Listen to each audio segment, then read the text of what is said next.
प्रभु आ जाइए, मेरे घर में आ जा। विश्वास के साथ यीशु प्रभु आ जाइए, मेरे घर में आ जाइए।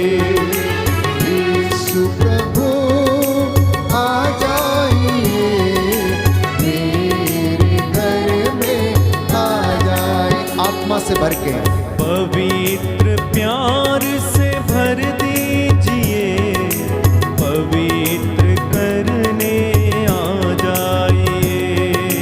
पवित्र प्यार से भर दीजिए, पवित्र करने आ जाइए। एक साथ यीशु प्रभु आ जाइए, मेरे घर में आ जाइए।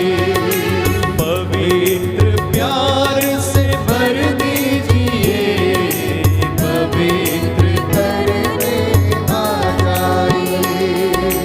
तू ही प्रभु कृपालु, ईश्वर मार्ग सत्य और जीवन। तू ही प्रभु कृपालु, ईश्वर मार्ग सत्य और जीवन तेरे सिवा कोई नहीं, तेरे सिवा कोई नहीं। तेरे सिवा कोई नहीं, तेरे सिवा कोई अपने हाथों को उठा के एक साथ यीशु प्रभु आ जाइए, मेरे दिल में आ जाइए। पवित्र प्यार से, पवित्र प्यार से भर दीजिए, पवित्र करने आ जाइए। यीशु प्रभु, यीशु प्रभु आ जाइए, मेरे घर में आ जाइए। पवित्र प्यार से भर दीजिए, पवित्र करने आ जाइए। पवित्र करने आ जाइए, पवित्र करने आ जाइए। प्रियजनों, कुरिन्थियों का दूसरा पत्र अध्याय 2 अध्याय 5 पद संख्या 20, संत पौलुस कहता है कि यह उपयुक्त समय है, इसलिए तुम ईश्वर से मेल कर लो। यह उपयुक्त समय है, तुम ईश्वर से मेल कर लो। सुंदर वचन है प्यारे भाइयों और बहनों, कि हम लोग प्रभु की पवित्रता के भागी बनने के लिए बुलाए गए हैं। उसके विश्वास में, उसकी धार्मिकता में आगे बढ़ने के लिए हम बुलाए गए हैं। इसलिए बाइबल हमें बताती है प्रिय भाइयों और बहनों, कुरिन्थियों का दूसरा पत्र अध्याय 6 पद संख्या 3 और उससे आगे, उपयुक्त समय में मैंने तुम्हारी सुनी, कल्याण के दिन मैंने तुम्हारी सहायता की, और देखो अभी उपयुक्त समय है, अभी कल्याण का दिन है। मसीह का कोई पाप नहीं था, फिर भी ईश्वर ने हमारे कल्याण के लिए उन्हें पाप का भागी बनाया, जिससे हम उनके द्वारा ईश्वर की पवित्रता के भागी बन सकें। ये आज का पवित्र वचन है कि प्रभु हमें आमंत्रित करता है अपने आप से मेल कराने के लिए। आखिर मेल करने की आवश्यकता क्या है? तो आवश्यकता इसलिए है क्योंकि इंसान ईश्वर से भागा हुआ है, और उसके ईश्वर से दूर भागने का नतीजा ये है कि उसके जीवन में अनेक प्रकार की विपत्तियां, कष्ट और दुख आ जाता है। पाप की अवस्था में वह जीवन बिताने लगता है। जीवन के लगभग हर स्तर में बुराई है प्यारे भाइयों और बहनों। और बाइबल इसके विषय में कहती है कि मनुष्य का हृदय बचपन से बुराई की ओर है। मनुष्य की प्रवृत्ति बचपन से बुराई की ओर है। आज जब हम राख बुध के दौरान माथे पर राख लगाकर हम अपने आप को याद दिलाते हैं कि हम मिट्टी हैं और मिट्टी में मिल जाएंगे, तो बाइबल इसके विषय में बताती है प्यारे भाइयों और बहनों कि जब ईश्वर ने आदम को बनाया और उसे अपनी संगति में रहने का उसे मौका दिया, उसने मिट्टी का पुतला गढ़ा, उसमें प्राण वायु फूंक दी और उसमें जीवन आ गया। और मनुष्य आज्ञा का उल्लंघन कर बैठा और पाप कर बैठा।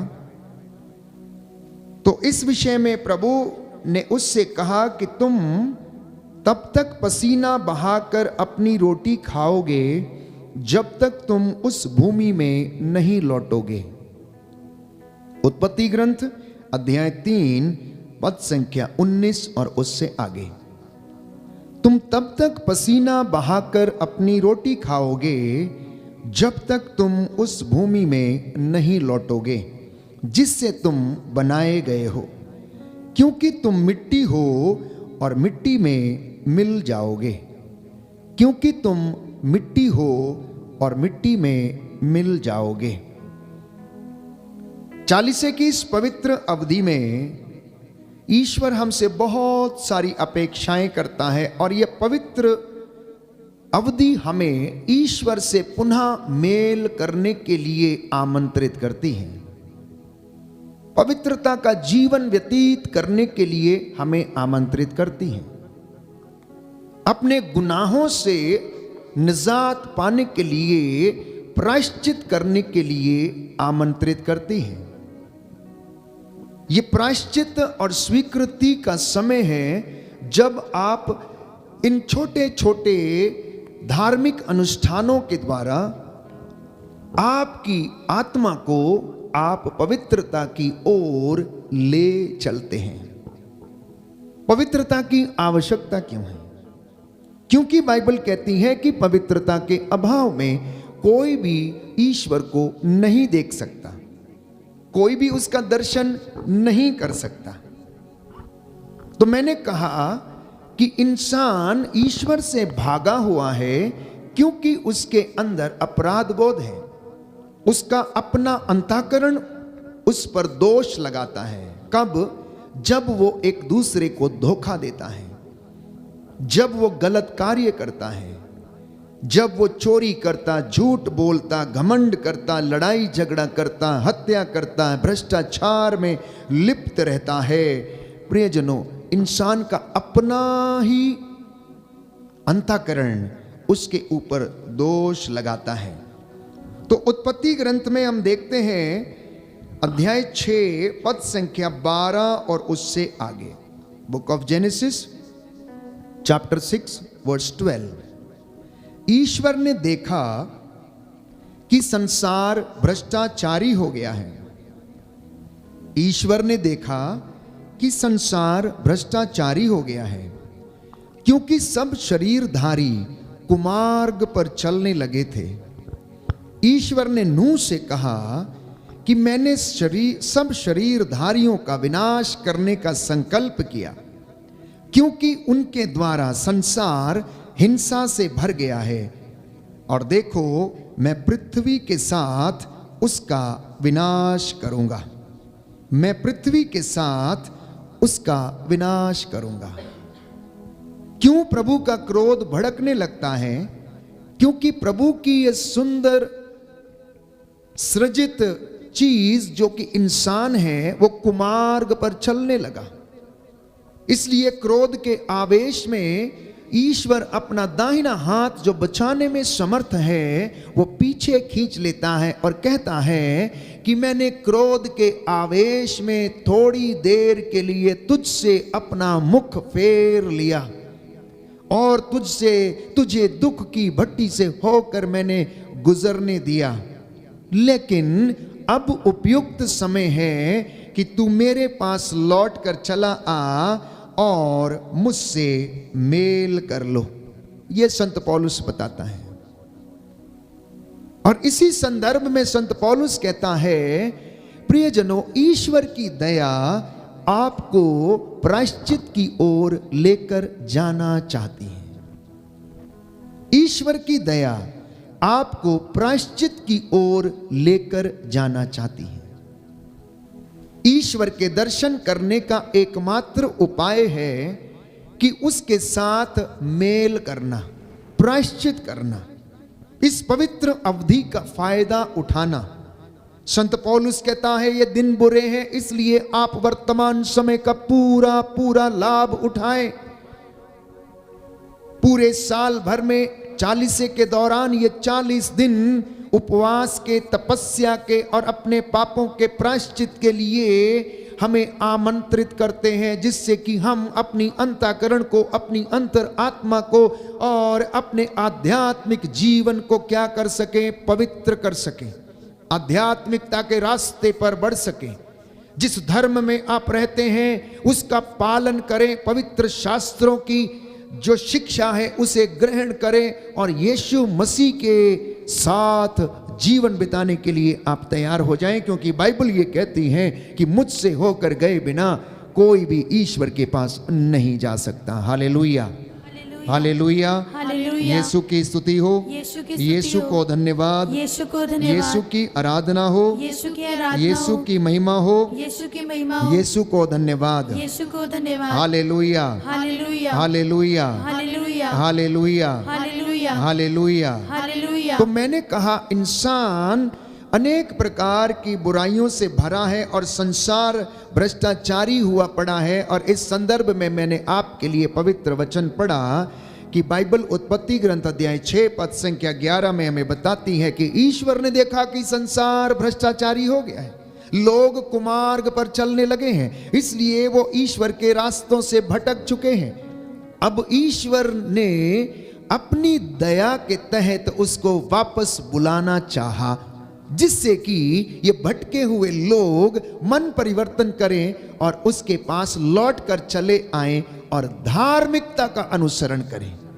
इनकी धार्मिकता जब इनके आगे आगे चलेगी तो मेरी महिमा इनके पीछे पीछे आएगी। यशायाह नबी का ग्रंथ अध्याय 58 पद संख्या 8 में कि तू धर्म के काम करता जा, दान पुण्य के काम करता जा, सेवा के काम करता जा, और देख मैं तुझे इतने आशीर्वाद दूंगा, मैं तुझे ब्लेस करता जाऊंगा, मेरी महिमा तेरे पीछे पीछे आती रहेगी। बोलिए आमेन, आमीन, हालेलुया, हालेलुया। पर पाप इतना बढ़ गया है, बुराई इतनी बढ़ गई है कि इंसान पाप का बोध खो चुका है, बुराई का बोध खो चुका है। इसलिए जब वो लड़ाई झगड़े करता, बुराई पर उतर आता है, तो वो किसी चीज को नहीं देखता है। आज इंसान का दुश्मन बना हुआ है, भाई भाई को मारना चाहता है, जमीनी एवं आपसी वाद विवाद में घिरा हुआ है, क्रोध एवं ईर्ष्या से भरा हुआ है, व्यभिचार में, अश्लील बातों में फंसा हुआ है, अच्छे एवं ईमानदार लोग ढूंढने से भी नहीं मिलते हैं। मनुष्य का हृदय ईश्वर से बहुत दूर है, इसलिए बाइबल कहती है ये मुख से मेरा आदर करते हैं परंतु इनका हृदय मुझसे बहुत दूर है, इनका हृदय मुझसे बहुत दूर है। इसलिए यीशु ने कहा जो प्रभु प्रभु कहकर मुझे पुकारते हैं उनमें से सब के सब ईश्वर के राज्य के अधिकारी नहीं होंगे, केवल वे लोग जो मेरे स्वर्गीय पिता की इच्छा पूरी करता है, केवल वही स्वर्ग का अधिकारी होगा। और जो सेवा के कार्य, पवित्रता के कार्य करता है, वही मेरे स्वर्गीय पिता के दर्शन करेगा। बोलिए amen, hallelujah, hallelujah, hallelujah, hallelujah, hallelujah. Hallelujah. Yeshu की स्तुति हो, यीशु की स्तुति हो, यीशु को धन्यवाद, यीशु को धन्यवाद, हालेलुया, हालेलुया, हालेलुया। हालेलुया। तो इस दुनिया का जो पाप है, जो बुराई है, जो भ्रष्टाचार है, जो हिंसा है, जो ईर्ष्या है, इस विषय में पवित्र वचन कहता है, प्रवक्ता ग्रंथ अध्याय 17 पद संख्या 17, प्रवक्ता ग्रंथ अध्याय 17 पद संख्या 17, कि उनका अधर्म उससे छिपा हुआ नहीं है। अगर कोई व्यक्ति ये सोचता है कि ईश्वर उनके पापों को नहीं देखता, तो प्यारे भाइयों और बहनों, वो गलत सोचता है। बाइबल इस विषय में कहती है, प्रवक्ता ग्रंथ अध्याय 17 पद संख्या 17 में, कि उनका अधर्म उससे छिपा नहीं है, उनके सभी पाप प्रभु के सामने हैं। मनुष्य का भिक्षा दान मोहर की तरह उसकी रक्षा करता है। प्रभु मनुष्य का परोपकार आंख की पुतली की तरह सुरक्षित रखता है। कितनी सुंदर बात है। 40 की अवधि में ईश्वर से मेल करते वक्त आप याद रखिए कि आपका हर एक परोपकार अर्थात सेवा का कार्य, पुण्य का काम, परोपकार की आंख की पुतली जो है वो सुरक्षित रखता है, और आपके जो भिक्षा दान की जो मोहर की तरह उसे सुरक्षित रखता है। लिखा है कि ईश्वर पश्चाताप करने वालों को अपने पास लौटने देता और निराश लोगों को ढारस बंधाता है। बोलिए आमेन, आमीन, हालेलुया, हालेलुया, हालेलुया, हालेलुया। दाहिना हाथ उठाकर वचन दोहराएंगे। प्रवक्ता ग्रंथ अध्याय 17 अध्याय पद 17 संख्या 20, पद संख्या 20। ईश्वर पश्चाताप करने वालों को ईश्वर पश्चाताप करने वालों को अपने पास लौटने देता है अपने पास लौटने देता और है, निराश लोगों को और निराश लोगों को ढारस बंधाता है। हारस बंधाता है। पाप को छोड़कर पाप को छोड़कर सर्वोच्च ईश्वर के पास लौट जाओ, सर्वोच्च ईश्वर के पास लौट जाओ, उससे प्रार्थना करो, उससे प्रार्थना करो, और उसे अप्रसन्न मत किया करो। अप्रसन्न मत किया करो। अन्याय छोड़कर सर्वोच्च ईश्वर के पास लौट जाओ, सर्वोच्च ईश्वर के पास लौट जाओ, और अधर्म से अत्यधिक घृणा करो। अत्यधिक घृणा करो। Hallelujah, hallelujah, hallelujah, hallelujah, hallelujah, hallelujah. ये आज का संदेश है। प्रायश्चित की इस अवधि में, पवित्रता की इस अवधि में बने रहने के लिए बाइबल हमें बता रही कि पाप को छोड़कर, बुराई को छोड़कर, हिंसा, अहंकार, ऐसी तमाम बुराइयों को छोड़कर ईश्वर के पास लौट जाओ, उससे प्रार्थना करो और उसे अप्रसन्न मत करो, क्योंकि ईश्वर पश्चाताप करने वालों को अपने पास लौटने देता है।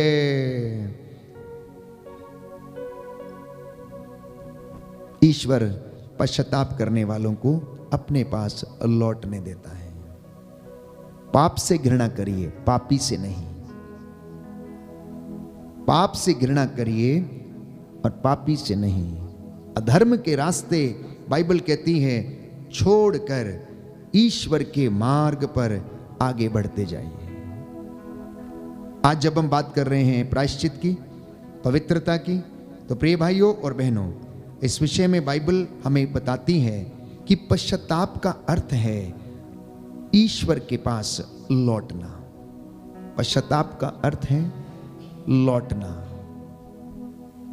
और जब आप इस निर्णय को लेते हैं तो वह निर्णय आपके जीवन में आपको ईश्वर से मेल कराता है, क्योंकि परमेश्वर प्रायश्चित करने वालों को अपने पास वापस आने देता है। प्रेरितों का कार्यकलाप अध्याय 3 पद संख्या 19, जब ईश्वर के पास हम लौटते हैं तो वो हमारे पापों को क्या करता है? क्षमा करता है।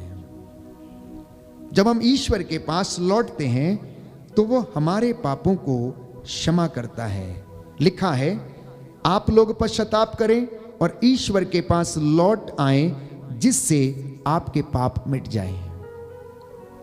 लौटने का अर्थ है रियलाइजेशन, और रियलाइजेशन जब हो जाता है तो ट्रांसफॉर्मेशन होनी शुरू होने लगती है। जब व्यक्ति इस बात को एहसास कर लेता है कि मैं एक कमजोर मनुष्य हूं, मेरा जीवन क्षणभंगुर है, ईश्वर का तत्व मेरे अंदर सक्रिय है और निवास करता है, और उसकी दया मुझे अपनी ओर फिर से लेकर जाना चाहती है। हालांकि मैं अपने ही स्वास्थ्य के घमंड में, अहंकार में, अपने धन, लोभ, लालच की अवस्था में उससे दूर चला गया था, लेकिन अब वो मुझे फिर से बुलाना चाहता। जब हम ये निर्णय लेते हैं, लौट कर चले आते हैं, तो बाइबल हमें बताती है कि वह आपके पापों को क्या करता है? क्षमा करता है।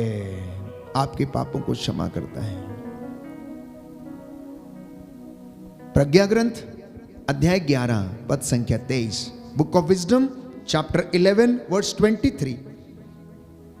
ईश्वर हमारे पापों को अनदेखा करता है ताकि लोग प्रायश्चित करें। आप में से बहुत सारे लोगों के साथ सवाल है कि इस दुनिया में इतनी बुराई है, इतने बुरे लोग हैं, ईश्वर उनको समाप्त क्यों नहीं कर देता है? क्यों उनकी स्मृति मिटा नहीं देता? क्यों उन्हें खत्म नहीं कर देता है? वो इसलिए नहीं करता है क्योंकि वो इंसान को अवसर देता है, वो इंसान को समय देता है पुनः उसके पास लौटने का। और इस विषय में बाइबल कहती है, प्रियजनों, प्रज्ञा ग्रंथ में हम पढ़ते हैं अध्याय 11 पद संख्या 23 में कि वह पापों को अनदेखा करता है ताकि लोग पश्चाताप करें। Hallelujah, hallelujah, hallelujah, hallelujah, hallelujah, hallelujah, hallelujah, hallelujah. अध्याय 11 पद संख्या 23, बुक ऑफ विजडम। तू सबों पर दया करता है क्योंकि तू सर्वशक्तिमान है। तू मनुष्य के पापों को इसलिए अनदेखा करता है कि वह पश्चाताप करे, वह पश्चाताप करे। कई लोगों का सवाल है और मन में सोचते हैं कि क्या ईश्वर दंड देता है? प्रियजनों, बाइबल कहती है जो पिता अपने पुत्र को प्यार करता है वो उसे छड़ी लगाता है, लेकिन जो पिता अपने पुत्र को छड़ी नहीं लगाता वो उसका दुश्मन बनता है। और इसलिए अगर ईश्वर आपसे प्रेम करता है तो वो आपको दुख की भट्टी से होकर गुजरने देता है, क्योंकि उसने इंसान को संपूर्ण आजादी दी है भलाई और बुराई चुनने के लिए, जीवन और मृत्यु चुनने के लिए, अच्छाई और भलाई पर मार्ग पर चलने के लिए। वो हमसे जबरदस्ती नहीं करता है।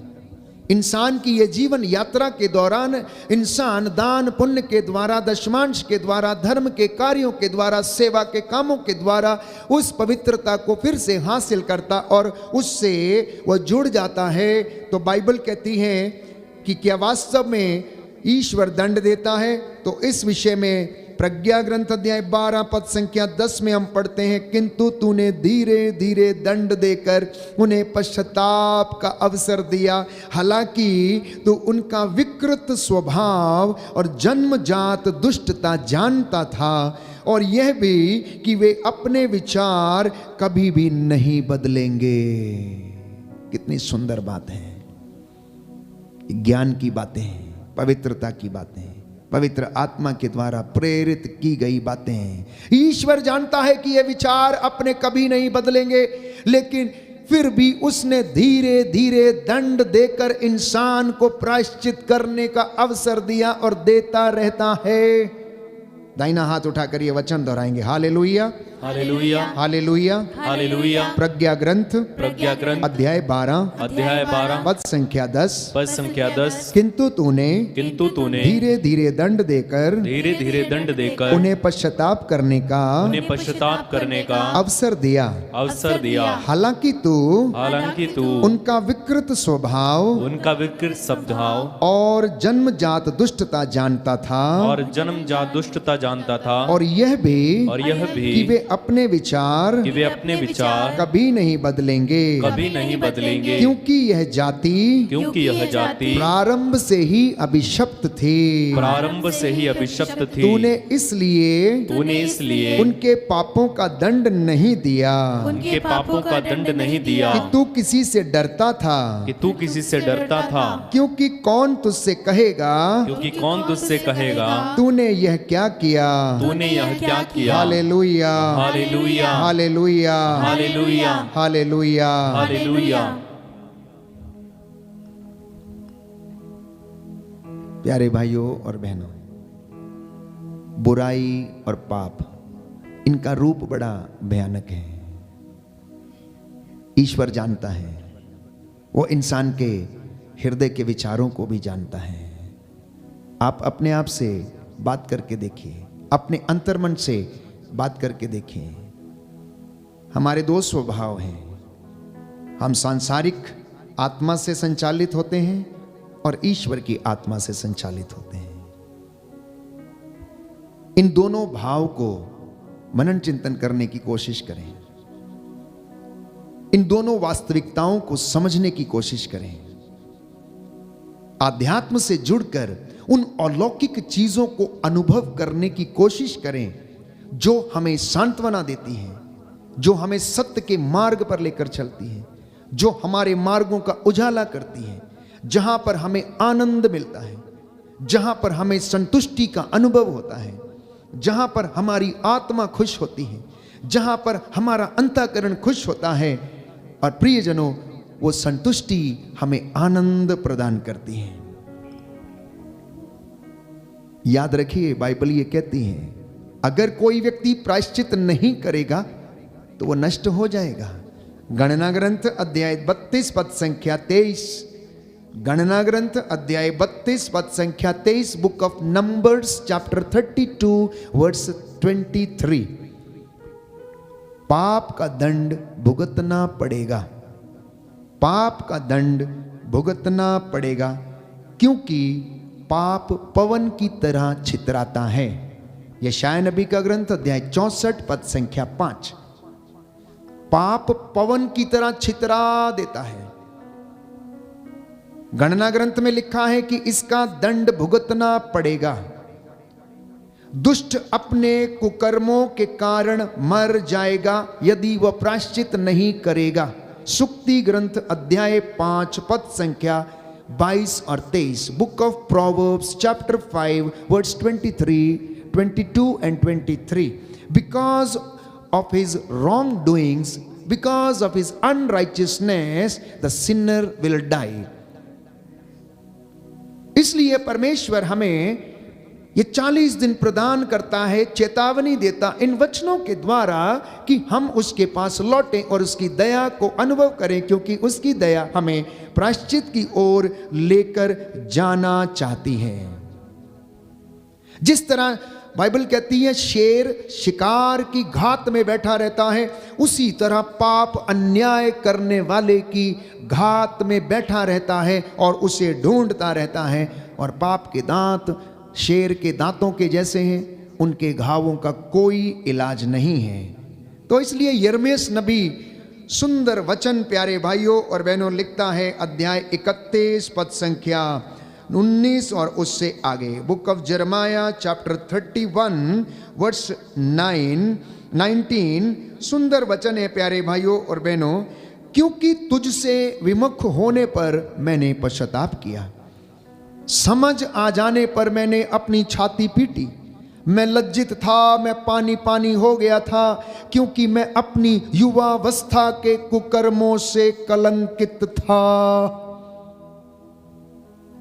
नबी यिर्मयाह प्रभु का चुना हुआ नबी, उसके वचन बोलने वाला व्यक्ति कहता है कि मैं तुझसे विमुख हो गया, परंतु मैंने प्रायश्चित किया। जब मुझे समझ आई तब मैंने छाती पीटी, जब तक मैं ना समझ था मैंने छाती नहीं पीटी। मैं लज्जित था, मैं पानी पानी हो गया था, क्योंकि मैं अपनी जवानी के कुकर्मों से कलंकित था। प्यारे भाइयों और बहनों, प्रकाशना ग्रंथ अध्याय 2 पद संख्या 5। तुम इस पर विचार करो कि तुम कितने ऊंचे स्थान से नीचे गिर गए हो। तुम इस पर विचार करो कि तुम कितने ऊंचे स्थान से नीचे गिर गए हो। इसलिए पश्चाताप करो और पहले जैसा आचरण करो। इसलिए पश्चाताप करो और पहले जैसा आचरण करो,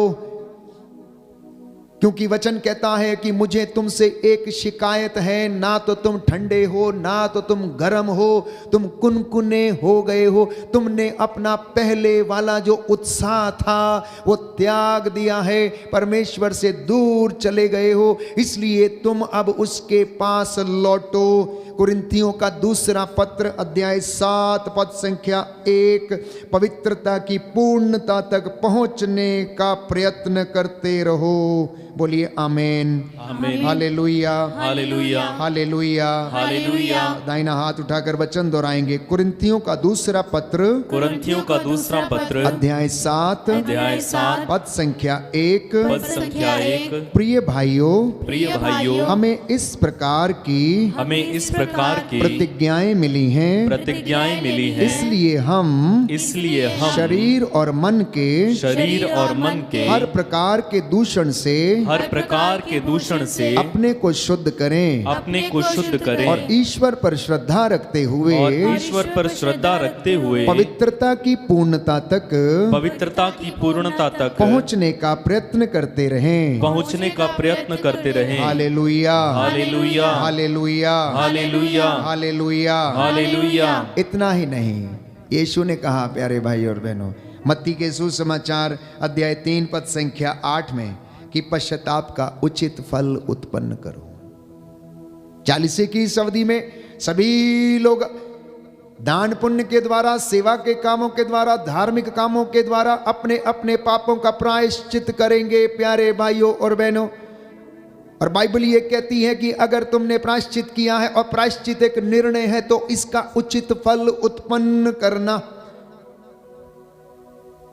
कुरिन्थियों का दूसरा पत्र अध्याय 7 पद संख्या 7 में पवित्र बाइबल हमें बताती है, और उनके आगमन के द्वारा ही नहीं बल्कि उस सांत्वना द्वारा भी जो उन्हें आप लोगों की ओर से मिली थी, मुझसे मिलने की आपकी उत्सुकता, आपका पश्चाताप और मेरे प्रति आपकी चिंता, इसके विषय में उन्होंने हमको बताया है, और इससे मेरा आनंद और भी बढ़ गया है, और भी बढ़ गया है। तो यदि आप विश्वास करेंगे, ईसा मसीह में यदि आप विश्वास करेंगे, उसके वचनों पर यदि आप चलेंगे, तो आपको और आपके घराने को मुक्ति मिलेगी, और आप प्रायश्चित का उचित फल उत्पन्न करेंगे। मैं पुनः एक बार याद दिला देना चाहता हूं, प्रभु की उपस्थिति में इस वक्त हम हाजिर हैं, और वो आपसे इन वचनों के द्वारा बातें कर रहा है, और 40 से की इस अवधि का महत्व आपको समझा रहा है। कहता है, पाप से ऐसे दूर भाग जाओ जैसे तुम सांप के सामने से दूर भाग जाते हो। अधर्म के कामों को छोड़ दो, प्रायश्चित का उचित फल उत्पन्न करो, क्योंकि वो हमारे पापों को अनदेखा करता है। उसकी दया हमें प्रायश्चित की ओर लेकर जाना चाहती है। ईश्वर पश्चाताप करने वालों को अपने पास लौटने देता है। उसके सदृश कौन ऐसा ईश्वर है जो पापों को हरता है, जो क्षमा करता है। इंसान इतनी गलतियां करता है, लेकिन फिर भी ईश्वर उन्हें क्या करता है, माफ करता है, माफ करता है, और अपने से मेल करने देता है। यह उचित समय है, यह उचित समय है। आइए हम ईश्वर के पास लौटें, हम ईश्वर के पास लौटें, अपना हृदय खोलकर हम उसे समर्पित हो जाएं प्यारे भाइयों और बहनों। आज के वचन हमारे जीवन में, घर में, परिवार में 100 गुना फल लाए। पापों के प्रायश्चित के लिए, गलतियों के प्रायश्चित के लिए एक दूसरे को क्षमा करना, सॉरी कहने की आदत डालें, जय यीशु कहने की आदत डालें, एक दूसरे को प्रभु के नाम पर ब्लेस करने की आदत डालें। माता पिता अपने बच्चों को यीशु के नाम पर ब्लेस करना।